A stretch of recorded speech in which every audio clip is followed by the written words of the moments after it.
हमने किसी के लिए दरवाजे नहीं खोले। सियासत में हमेशा दरवाजे खुले होते हैं। ऐसा ही मामला है और वो अपना जोर लगा लें, हम अपना जोर लगाएंगे। सब्सक्राइब करें और बेल दबाएं ताकि कोई खबर रह न जाए। जितने भी लोग थे पाकिस्तान तहरीक इंसाफ के, आपने दरवाजे खोल दिए हैं कि सब आ जाएं, चाहे वो अलीम खान हो, जहांगीर तरीन हो। 2.5-3 साल तो इब्तदा में आप इनके खिलाफ ही बातें करते रहे। PTI कहती है अब जो है वो सारे लोग, आप भी चाहते हैं जिस तरह से चंद साहब पीपल्स पार्टी में वापस चले गए, मंजूर भट्टू साहब के बारे में भी खबरें हैं और बहुत से नाम ऐसे हैं, लेकिन आप ये भी चाह रहे हैं कि ठीक है जो आना चाहता है वो दरवाजे खोल दें और आते जाएं, सिर्फ और सिर्फ मतमय नज़र ये हो कि इमरान खान और बिज़दार साहब की हुकूमत ख़त्म हो जाए किसी तरह। बिस्मिल्लाहिर्रहमानिर्रहीम। आपको मेरी आवाज आ रही है सर? जी जी बिल्कुल बाजवा साहब। हेलो जी बाजवा साहब सुन रहे हैं जी। आपको मेरी आवाज आ रही है जी? हेलो बाजवा साहब हम सुन सकते हैं, आपको आवाज़ आ रही है जी। बाजवा साहब बोलिए।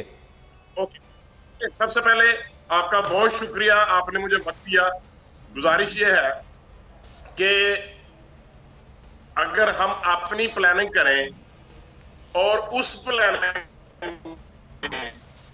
पाकिस्तान तहरीके इंसाफ में हमारी फेवर में आ जाएं, इसलिए फेवर में आ जाएं कि वो लोग ये समझते हैं कि प्राइम मिनिस्टर और उनकी टीम, जितने भी उनके साथ जो नॉन इलेक्टेड पर्सन्स भी हैं, जिनको इन्होंने मुआविनीन खुसूसी रखा हुआ है, और जो इलेक्टेड लोग हैं जिनको हम सिलेक्टेड कहते हैं, मैं ये समझता हूं कि आज की तारीख तक पाकिस्तान की तारीख में इतनी नाअहल हुकूमत नहीं आई।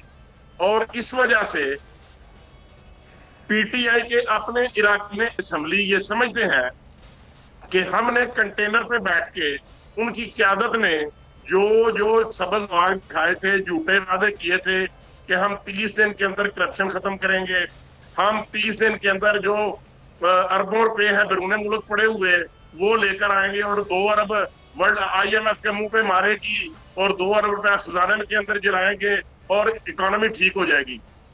और आज ये कहते हैं कि हम 20, 22, 25, 50 साल का जो है ना गंद वो साफ कर रहे हैं। हालांकि ये खुद कहते हैं कि हमारी 22 साल जद्दोजहद है। ये 22 साल पाकिस्तान में रहे हैं, ये बैरून मुल्क से नहीं आए। ये दरअसल इनकी अपनी नाकामियों का एतराफ है कि उनके टिकट पे जो लोग नाम निहाद इलेक्ट हुए थे वो आज उनको खुद छोड़ रहे हैं। और हमने किसी के लिए दरवाजे नहीं खोले। सियासत में हमेशा दरवाजे खुले होते हैं, सियासत में दरवाजे बंद नहीं होते। और आज शेख रशीद साहब की स्टेटमेंट और जो कल गुजरा है उनकी स्टेटमेंट आप देख लें कि वो आज से 1 हफ्ता पहले क्या स्टेटमेंट थी और कल रात को उनकी क्या स्टेटमेंट थी। फवाद चौधरी साहब को देख लें। और ये जो अरबों रुपए के फंड जो इमरान न्याजी साहब कहते थे कि ये करप्शन के जुमरे में आता है कि इराकी ने असम्बली को फंड्स देना, आज अरबों रुपए के फंड्स उनको दिए जा रहे हैं। मीडिया पे भी आ रहा है और मीडिया पे भी ये सब आ रहा है। मैं ये समझता हूं कि लोग उकता चुके हैं और इनकी अपनी ही पार्टी के लोग जो है वो इनके खिलाफ जा रहे हैं ताकि पाकिस्तान, क्योंकि वो समझते हैं कि आने वाले दिनों में जब भी अगर अर्ली इलेक्शन हो फिर भी और तहरीक अदम इंशाल्लाह कामयाब होने की सूरत में वो अवाम के पास किस मुंह से जाएंगे और अवाम को अपने झूठे दावों और वादों के मुतालिक क्या रीजन बयान करेंगे। सही। इसलिए वो समझते हैं। तो दोनों सूरतों में बाजवा साहब आप कह रहे हैं कि ये चीज़ें जो हैं, इसलिए जो मेंबरान असम्बली हैं वो अब सोच रहे हैं कि इमरान खान साहब का साथ ना हो। उज़मा कारदार साहब कर लिया है, पाकिस्तान तहरीक इंसाफ की रहनुमा है। उज़मा कारदार साहब आप थोड़ा सा देर से प्रोग्राम में शामिल हुई हैं, कहीं अलीम खान साहब के साथ जो मुलाकात करने वालों में उनमें आपका नाम तो नहीं आ रहा। आप या इमरान खान साहब के साथ हैं या अलीम खान के साथ हैं?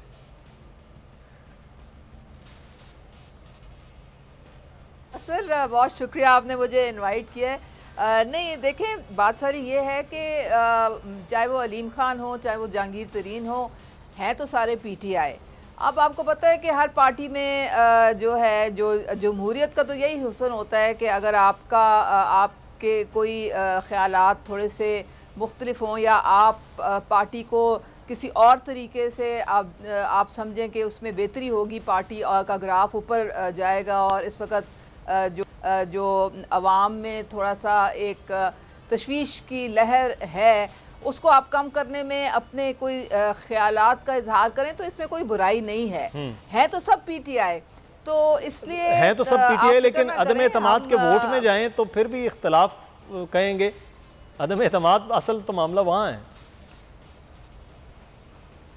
नहीं, अदम एतमाद जो है वो तो जब आएगा तो पता चल जाएगा कि क्या सिचुएशन है। अभी फ़िलहाल सारे पीटीआई के एमपीएस हैं, एमएनएस हैं, हम सारे अपनी पार्टी के साथ खड़े हैं।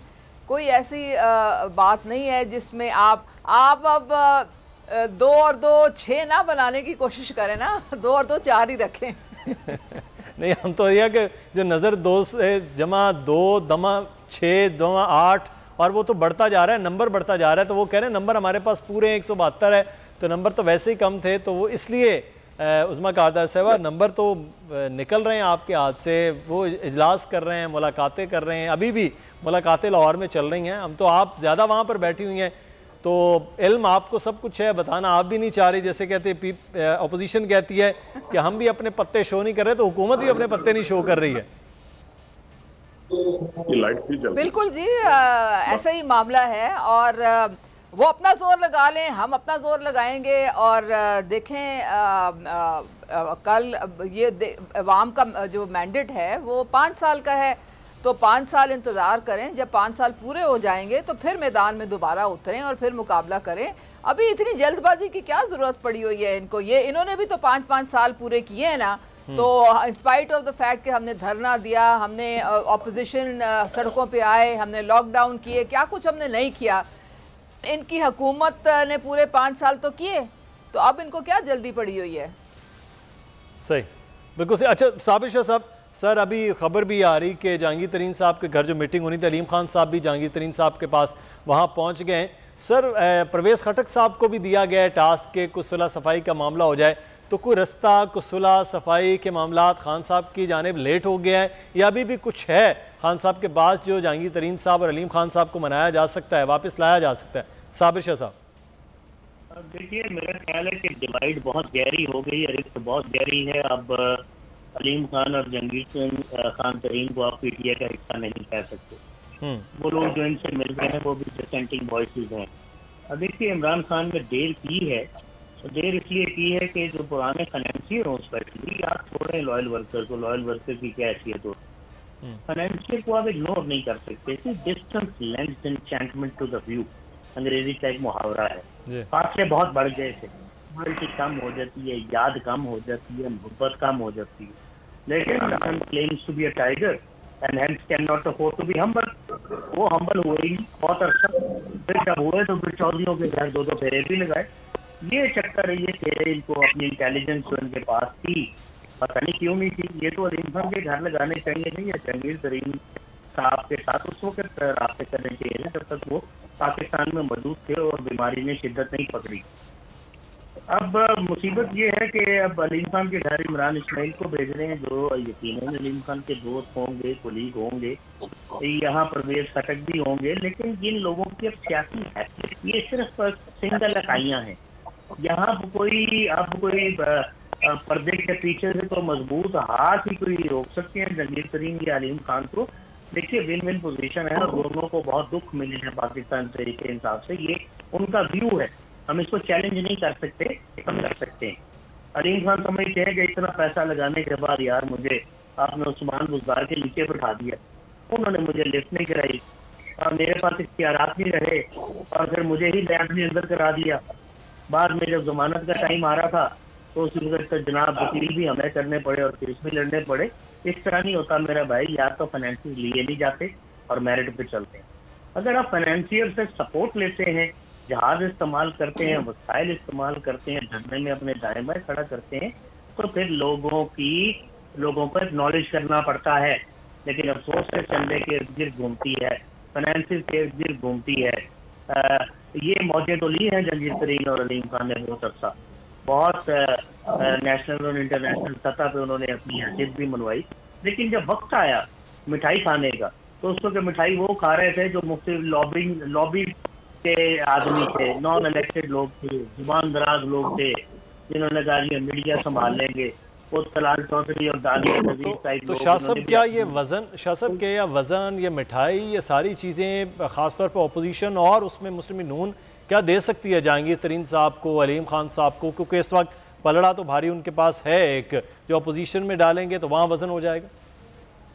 एक बात मुदस्सर मैं आपसे गुजारिश करूं, एज वी स्पीक अभी तक जी माइनस जहांगीर तरीन, अलीम खान, ना तो नंबर ऑपोजिशन के पास पूरे हैं, होते तो जाहिर है वो रिक्विजिशन टेबल कर चुके होते, नेशनल असेंबली में इजलास के लिए दरखास्त देते।